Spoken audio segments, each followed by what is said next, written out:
আমরা তো শুধু মনে করি আল্লাহর রসুলের মোহাব্বত শুধু এতটুক, নাম শুনলাম আঙ্গুলে চুমা দিয়া চোখে লাগাইলাম, আমরা তো এতটুকুই মোহাব্বত মনে করি, বা নিজেকে আশেক বললাম এতটুকুই মোহাব্বত মনে করি। সাহাবাদের এরকম মোহাব্বত ছিল না। কসম, আমার কথা মেনে নেন, ইরাক স্বাধীন হওয়া ওনাদের জন্য বড় ছিল না, ওনাদের জন্য বড় ছিল আল্লাহর রসুলের কথা সত্য। পায়া গেছি দানিয়াল আলাইহিস সালামকে, এটাই ছিল ওনাদের জন্য বড় পাওয়া। যা হোক, আমি শর্ট করতেছি।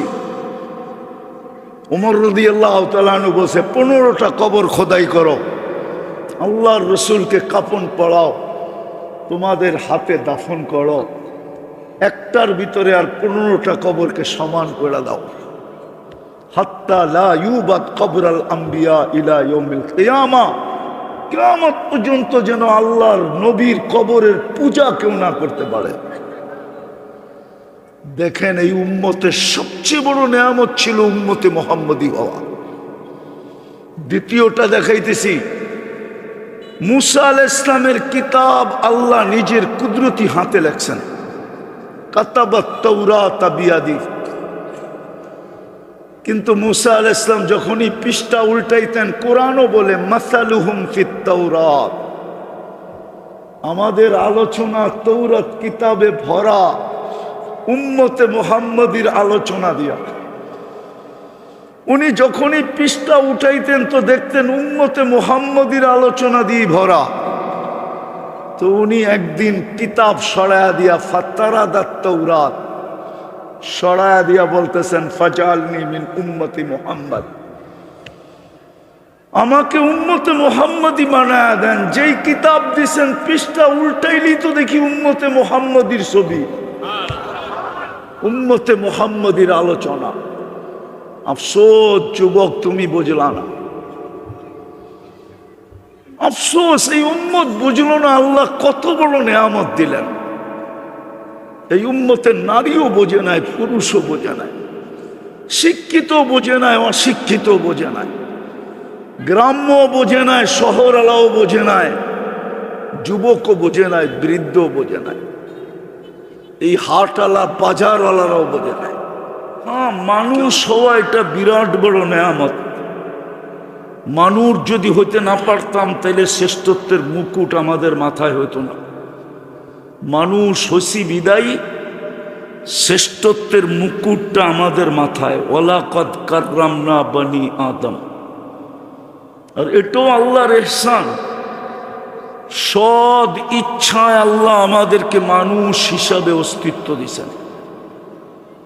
যেখানেই থাকি না কেন, দুনিয়ার যেই এলাকায় বাস করি না কেন,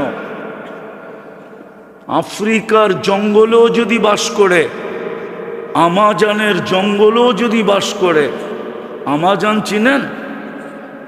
আমাজনের জঙ্গলেও যদি বাস করি, ল্যাটিন আমেরিকার যে আমাজন জঙ্গল, তারপরও মানুষ কোরআনে হাত দিয়া বলতে পারবে আমি সৃষ্টির সেরা। এটাও আল্লাহর ইহসান যে আল্লাহ আমাদেরকে মানুষ বানাইছে। দ্বিতীয় আল্লাহর আরেকটা ইহসানও আছে, সেটা হলো আল্লাহ আমাদেরকে মুসলমানের ঘরে জন্ম দিয়েছেন।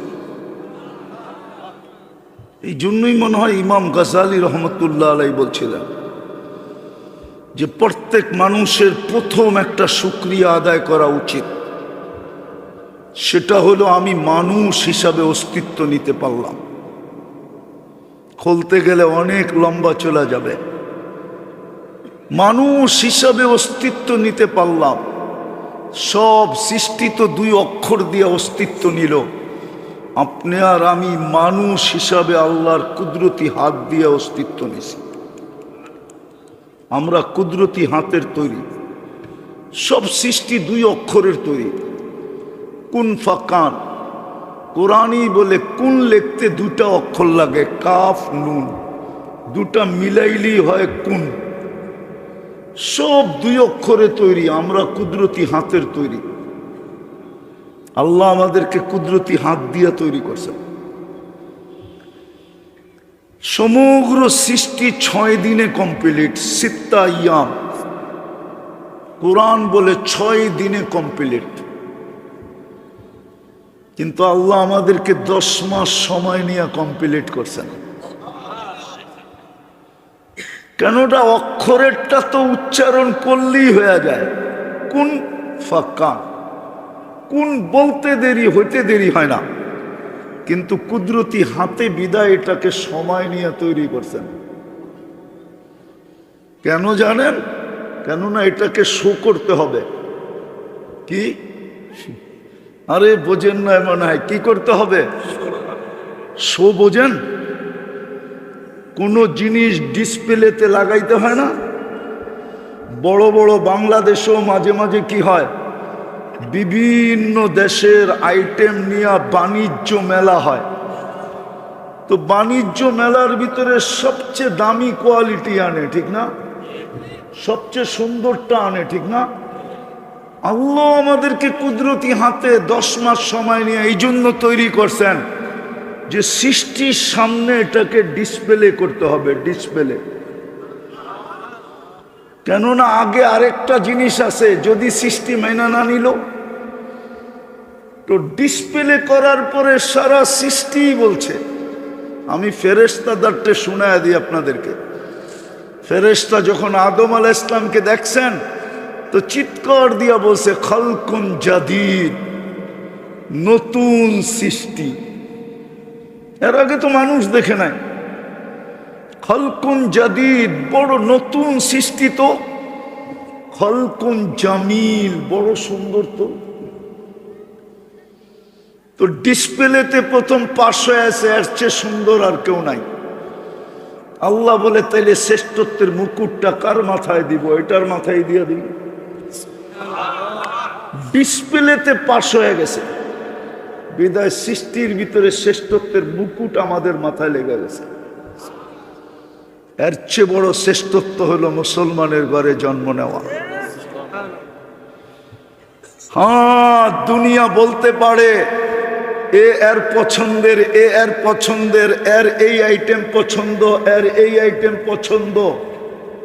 এরা এই ব্যক্তি ওই এলাকার মানুষের কাছে নির্বাচিত, আর আমরা কোরআনে হাত দিয়ে বলতে পারবো আমরা আল্লাহর কাছে নির্বাচিত। আল্লাহ আমাদেরকে নির্বাচিত করছেন, নাইলে আমরা মুসলমানের ঘরে কেন আসলাম? বোঝা গেল আমরা আল্লাহর পক্ষ থেকে, আল্লাহর কুদরত দ্বারা নির্বাচিত। কুদরত বললেও ভুল হবে, আল্লাহর জাত দ্বারা নির্বাচিত। আল্লাহ নিজে আমাদেরকে নির্বাচিত করছেন, ওরা মুসলমানের ঘরে পাঠাইছেন। এর চেয়ে বড় নেয়ামত, ভালো মতে এর চেয়ে বড় নেয়ামত, এর চেয়ে বড় নেয়ামত।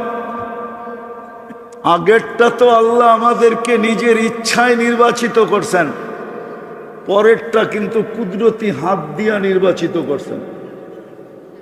ওয়াজতাবাকুম, আল্লাহ বলে কুদরতি হাত দিয়ে তোমাদেরকে বাছাই করা নির্বাচিত করছি।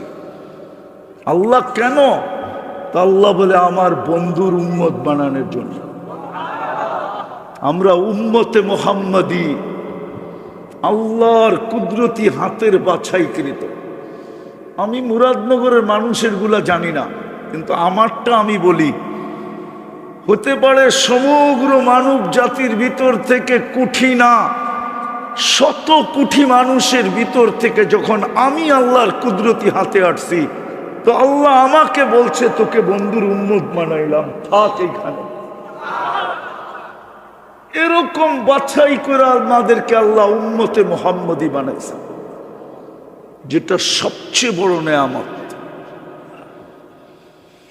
মানুষ হওয়া নেয়ামত আমি মানি, মুসলমান হওয়া নেয়ামত আমি মানি। কেননা মুসলমান তো আজকের ঠিকানা, আমাদের আদি পিতাই তো আমাদেরকে মুসলমান নাম রাখছেন, ঠিক না? সাম্মাকুমুল মুসলিমিন মিল্লাতা আবিকুম ইব্রাহিম হুয়া সাম্মাকুমুল মুসলিমিন। তো ওনার জমানার থেকে মুসলমান চলে আসতেছে।